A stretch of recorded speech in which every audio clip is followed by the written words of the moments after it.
Hello મિત્રો, આપણે પોરીમાં હતા આવી ગયા છે પાછા. તો આપણા બે મિત્રો આવી ગયા છે ને ત્યાં લોકેશન અમે ફોટા પાડવા આવ્યા છીએ. આ જો તમે પોરી માતાજીનું મંદિરનું લોકેશન જોઈ શકો છો. એક નંબર લોકેશન છે મિત્રો.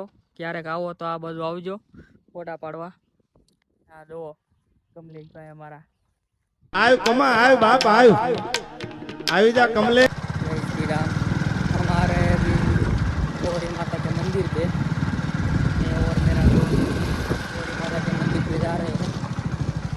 ये देखो गाइस, आप गौरी माँ का मंदिर देख सकते हो, बहुत ही बढ़िया मंदिर है। यहाँ पे सब बहुत ही दर्शन करने आते हैं लोग।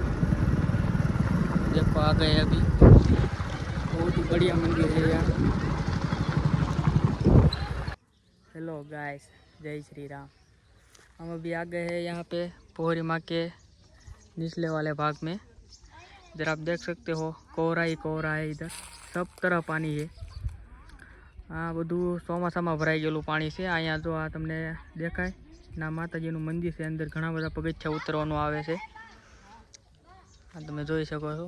અહીંયા નીચે પણ એક મંદિર છે, તે મુખ્ય મંદિર છે। એટલે એમાં એવું હતું કે નીચેનું મંદિર દર વખતે ચોમાસામાં ભરાઈ જતું, એટલા માટે ઉપર એક મંદિર બનાવવામાં આવ્યું છે।